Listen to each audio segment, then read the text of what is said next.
On a une énigme complètement difficile à résoudre qui n'est pas marquée. Le fourrage dans les Mefarshim. Kadosh Baruch Hu dit à Moshe Rabbeinu, dit à Paro de nous laisser partir. Et Moshe va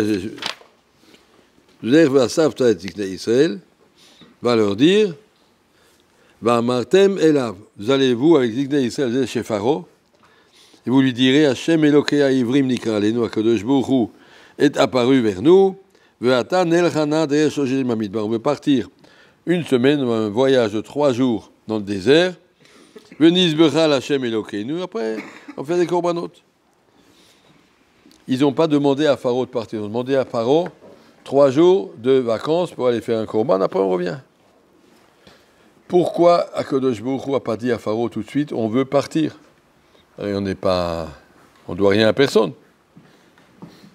Des gangsters qui t'ont attrapé, tu dis, bon, laisse-moi partir 5 minutes. Laisse-moi partir, c'est tout. Akadosh Baruch Hu est assez fort. Et à la fin, il les a laissés partir. Pourquoi ça s'est passé? Pendant 1 an, ça a duré les 10 plaies. Jusqu'à ce que Pharaon, à la fin, il dise d'accord. Il a besoin de dire d'accord. Akadosh Baruch Hu lui tord le bras, il dit, laissez partir. Et puis ils s'en vont. Pourquoi faire traîner ça jusqu'à ce que Pharaon dise, je suis d'accord?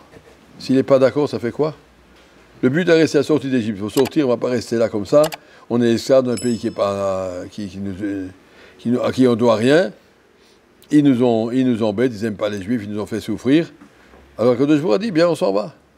Pourquoi on a besoin de lui demander d'abord que 3 jours, puis après même ça, il ne voudra pas, et après, on partira jusqu'à ce qu'il fallait que Pharaon de lui-même dise, sortez d'ici. Même à la fin, après la mort des premiers-nés, que Baruch Hu a dit au Bnei Israël, préparez-vous, on s'en va. Moshe va chez Pharaon, jusqu'à ce que Pharaon ait dit, partez. Moshe lui a dit, dis-le clairement à voix haute, vous êtes libre, vous pouvez partir. Il fallait que ça vienne sur un ordre de Pharaon. C'est quoi le but? C'est quoi le programme? Ça aurait été tellement plus simple que Kadosh Baruch Hu nous fasse sortir. Et puis c'est tout. Monsieur Pharaon, il attrape une crise cardiaque, et puis tous les autres, je sais pas, une paralysie, et puis voilà, Nigmar Kol HaSipur. Alors la réponse est un petit peu comme ça. Les Sfarim Akdoshim, c'est basé sur Yigret Rambam, mais c'était déjà avant lui aussi. Masgad Ponovitch, il citait ça souvent.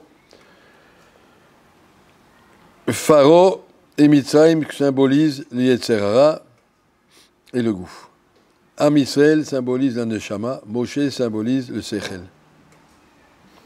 Le Sechel doit sortir la Neshama qui est en prison dans le gouffre.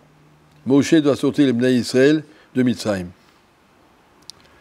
Comment le Sechel il peut sortir, le Yetzer Tov, veut transformer cet homme en tzaddik, alors qu'il est enfermé dans un monde de Touma? Alors Kadosh Baruch Hu aurait pu faire ça tout simple. Il aurait créé des malachim. Il a créé des malachim tout plein. Que le Neshama, il n'est pas enfermé dans un galout. Et puis voilà, tchik, voilà, le Neshama, il est bien, il est tzaddik. Non, Kadosh Baruch Hu voulait que l'homme se batte avec son Yetzer Hara, lui tord Toumat Mitzrayim, qu'il arrive de lui-même à grimper et à sortir. Le but de la création de l'homme dans un monde matériel, c'était de dire, montre que même si tu es dans un monde matériel, il y a tellement de choses intéressantes. On peut aller s'acheter une pizza, on peut aller regarder un film, on peut aller faire des tas de trucs. Et pendant ce temps, tu dis non, moi je vais étudier. Pendant ce temps, tu dis non, moi je vais prier. Maintenant, je fais partie d'un seder, je fais partie d'une fila de tzibur. Je ne vais pas manquer. Être capable de dépasser son gouffre. Pas être capable de dire je suis un malach. Tu as un gouffre, tu dois être capable de le gérer. Il fallait, Moshe Rabbeinu a demandé à Pharaon ce qu'il est capable de faire. 3 jours, tu peux laisser. Laisse-nous partir 3 jours. Même ça, il n'a pas voulu. Kadosh Baruch Hu voulait que Pharaon soit d'accord, il fallait arriver à briser peu à peu ce Yetzer Hara. Et alors il arrive 10 plaies, une après l'autre, jusqu'à ce qu'à la fin il dit allez-y. Après il dit non, n'y partez plus, change d'avis. Kadosh Baruch Hu va lui endurcir son cœur. Je ne veux pas que tu laisses partir parce que on t'a forcé, on t'a tourné le bras. Je veux que tu laisses partir parce que Bémet, tu veux le laisser partir. Le tachlit de la bria. Pourquoi Kadosh Baruch Hu a créé l'homme dans un monde matériel alors qu'il y a assez de malachim qui font la kedusha à Kadosh Baruch Hu et qui font les teilim et les shevar à Kadosh Baruch Hu? Pourquoi il a besoin de nous? Parce que nous, on est le le principal de la Bria. Le Jbour a pris des malachim, kedoshim, et il les a mis dans un corps matériel. Il a dit, maintenant, mes enfants, débrouillez-vous, montrez que vous êtes capables, malgré l'environnement, d'être des tzadikim, d'être des malachim. Et ça, c'est tout le but, c'est tout le travail. Et là, il faut y aller progressivement. Moshe Rabbeinu a demandé à Pharaon 3 jours, laisse-nous 3 jours. Je ne t'ai pas dit que du jour au lendemain, tu vas devenir le plus grand matmid de la yeshiva, mais commence progressivement. On ne dit pas, bah, non. Pharaon, il a toujours dit, non, je veux pas. Il ne sait jamais, il sera d'accord. Mais dans cette lutte entre Yetzer Tov et Yetzer Hara, vous savez, il y a des fois, on met un trait jaune par terre, on prend 6 barouim d'un côté, 6 de l'autre, on prend une corde, et puis on essaye de tirer. Comme ça se passe. Yetzer Hara, il tire d'un côté, et Yetzer Tov, il tire de l'autre côté, puis on va voir si on arrive à passer ce trait jaune, on arrive à le tirer vers nous. Tout le tachlit, c'est d'arriver à tirer le corps vers Avodat Hashem.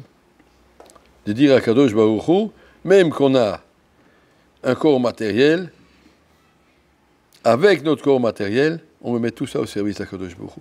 Le plus grand, c'est le Kohen qui mange un korban au Beth Amikdash. Ben ouais, il a faim, il mange de la viande. Non, il ne mange pas de la viande. Il mange un korban, comme Avodat Hashem, il a mis tout son gouffre au service de Kadosh Baruch Hu. Être capable de tirer tout le gouffre vers Kadosh Baruch Hu. C'est tout un travail. Mais en tout cas, il faut comprendre, c'est ça le but. Un barouk qui va dire, bon, aujourd'hui, je n'ai pas envie de venir, je viendrai demain. Pourquoi? Parce qu'aujourd'hui, le gouffre, il ne me laisse pas. Et alors, parce qu'il ne te laisse pas, tu renonces. C'est quand il ne te laisse pas que tu dois te battre. J'ai mal à la tête, je suis fatigué, j'ai pas envie, ils m'ont énervé, ils m'ont réveillé la nuit. Tout ça, c'est des teroutim. Toi, tu dois savoir, je suis là, parce qu'Akadosh Baruch Hu, il a créé le problème. C'est lui qui t'a fait toute cette situation. Et maintenant, il veut dire, je veux que tu sortes de là. À toi de sortir. Ton Moshe Rabbeinu, il s'appelle ton Sechel, il doit arriver à te tirer de là, laisse-le pas là-dedans. La vie est un combat, il faut que ce soit clair, la vie est un combat, on n'est pas ici, quand c'est facile on le fait, et quand c'est pas facile on baisse les bras. Même s'il n'a pas envie, même si on n'a pas la pêche, on n'a pas, ça va pas aujourd'hui, ça va pas. C'est pas une raison, c'est une raison de plus, au contraire. Une fois que tu viens au Beth Amikdash, quand tu n'as pas envie, ça vaut beaucoup plus que 100 fois quand tu as envie. Tu viens et tu te forces, et tu t'assois, et tu reprends ton saut, même si j'ai rien compris, on recommence, jusqu'à ce qu'on y arrive. Que le Jbour ne demande pas l'impossible. Regardez, il a demandé à Pharaon 3 jours, il ne demande pas des choses au-dessus de tes forces. Mais ce qu'il lui a demandé, il aurait pu. Et ce qu'une yeshiva demande de n'importe quel barreau peut le faire. Tout le monde doit être capable de tenir un programme, je vous assure, on est loin d'une yeshiva classique dans lequel on ne bouge pas de sa place, et ça, mais au moins un minimum, j'ai dit un minimum, c'est 10 heures par jour au Beth Amikdash. Comprendre que c'est ça, pour ça qu'on est là, on doit se battre, on ne doit pas accepter la situation. Aujourd'hui ça ne va pas, demain ça ira. Pas parce que ça ne va pas que tu es pas tour, on y va, on se bat. Pour toutes les choses, Bezrat Hashem.